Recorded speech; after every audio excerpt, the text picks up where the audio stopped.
Good morning. Today I would like to discuss Microsoft's acquisition of Nokia in terms of the benefits and costs by utilizing an internalization framework. Internalization here simply means where firms operate across national boundaries and how they replace market functions by an internal intra-firm transaction whenever the cost of the internal transaction is lower than the cost of a market transaction or when markets do not exist at all. How does this apply to the acquisition?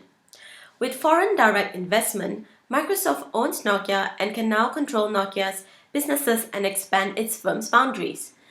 Windows and Nokia used to be top leaders in their respective industries, that is until the launch of Apple's iPhone in 2007 and Google's Android in 2009. Both these tech giants have been unable to capitalize on former competitive advantages, and additionally, Microsoft's Windows Phone failed to gain any ground. What exactly was acquired? Nokia's mobile phones and smart devices business, inclusive of its design team, operations, production facilities, sales, marketing, and also the license of patents and mapping technologies. 32,000 employees have also been transferred to Microsoft, which should result in the coordination of multi-stage activities. For the first benefit, Nokia is a force in mobile communications and will potentially aid Microsoft in coming up with smart devices that can gain traction against their competitors Samsung and Apple. Windows Phone is the number 3 position in smartphones globally, and device innovation may hopefully give Microsoft the economic opportunity that it seeks.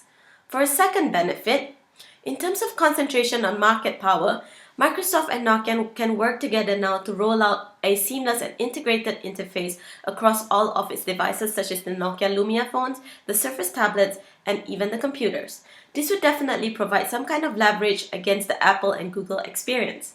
A third benefit would be to strengthen the Windows ecosystem. Now that they can share knowledge, Microsoft has a chance to use all of Nokia's former employees to help them to configure the ultimate Windows experience for a user.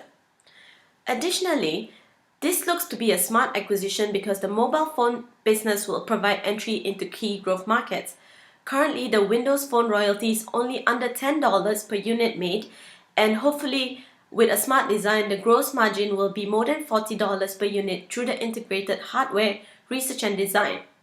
Microsoft also hopes that the growth of the smartphone business will provide some financial gains later.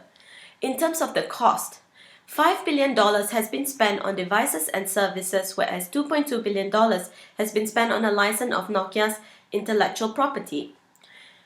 Given that the new Microsoft employees are in Finland, Microsoft might face a rising communication cost. Secondly, the management cost may also rise because the acquisition is somewhat complex in the sense that Nokia has to spot the areas where Microsoft needs the gaps to be filled through a transfer of skills and knowledge. And if you look at the complication of the market, 18,000 employees will be left vulnerable. This is one example whereby Google took over Motorola and 30% of the jobs were cut. Additionally, we have to look at Microsoft's ongoing relationship with PC makers.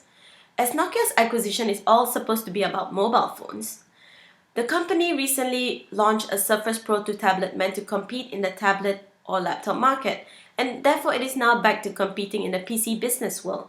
Does this mean that Microsoft doesn't really know what its acquisition of Nokia was for? And finally, Nokia's Asha smartphone. It was set to be a winner, but unfortunately it has failed to capture any market interest. This means that despite Microsoft and Nokia partnering up, it may not be a good idea. So in summary, although Microsoft has provided a strategic rationale for the acquisition, we have to remember that both Microsoft and Nokia were flagging in their market share. And while the acquisition has the potential to strengthen Microsoft's position, it can also crash and burn. Hopefully the $7 billion that Microsoft has spent will boost its performance. Thank you.